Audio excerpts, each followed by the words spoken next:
السلام علیکم۔ سیدنا عثمان رضی اللہ عنہ کا بئر روما خریدنا۔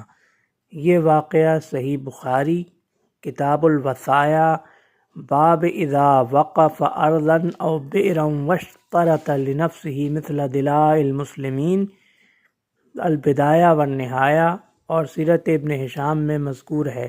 واقعہ کچھ یوں ہے کہ جب حضور اکرم صلی اللہ علیہ وآلہ وسلم اور صحابہ کرام رضوان اللہ عنہم اجمعین مدینہ منورہ ہجرت کر کے تشریف لائے تو یہاں میٹھے پانی کا صرف ایک کنواں تھا، اور وہ ایک کنواں بھی روما نامی یہودی کی ملکیت تھا جو مسلمانوں کے ہاتھ خاص طور پر مہنگے داموں پانی فروخت کرتا تھا۔ تو حضور اکرم صلی اللہ علیہ وآلہ وسلم نے اس تکلیف کو دیکھتے ہوئے ارشاد فرمایا کہ جو بھی بئر روما کو خرید کر مسلمانوں کے لیے وقف کریں گے ان کو اللہ تعالیٰ جنت عنایت فرمائے گا۔ تو سیدنا عثمان ابن عفان رضی اللہ عنہ فوراً روما کے پاس تشریف لے گئے اور اسے منہ مانگے دام کنواں بیچنے کی پیشکش کی۔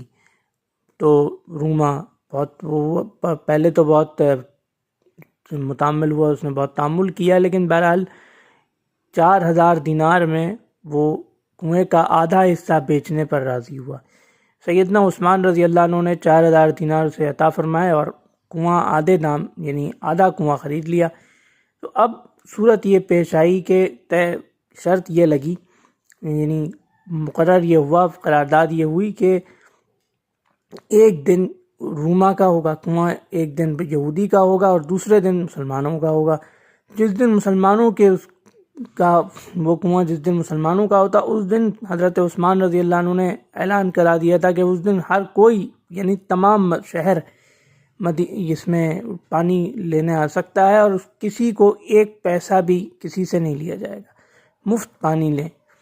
تو اور دوسرے دن کوئی بھی یہودی سے پانی خریدنے نہ آتا، کیونکہ پہلے ہی دن جس دن مفت پانی لینے کی اجازت ہوتی اسی دن تمام لوگ اگلے دن کے لیے بھی ذخیرہ کر لیتے۔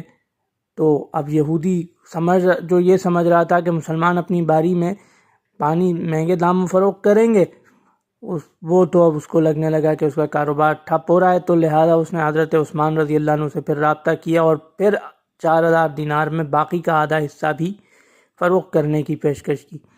تو سیدنا عثمان رضی اللہ عنہ نے فوراً باقی آدھا حصہ یعنی باقی آدھا کنواں بھی خرید کر 4000 دینار میں اسے مکمل طور پر اہل مدینہ کے لیے وقف کر دیا۔ تو یہ تھا سیدنا عثمان ابن عفان رضی اللہ عنہ کے بئر روما یعنی یہودی کے کنویں کو خرید کر مسلمانوں کے لیے وقف کرنے کا مستند واقعہ، حدیث اور تاریخی کتب کے حوالے کے ساتھ۔ اللہ حافظ۔ انشاءاللہ اگلی ویڈیو میں ایسے ہی ایک اسلامی مستند واقعے کے ساتھ حاضر خدمت ہوتا ہوں۔ اجازت دیجیے۔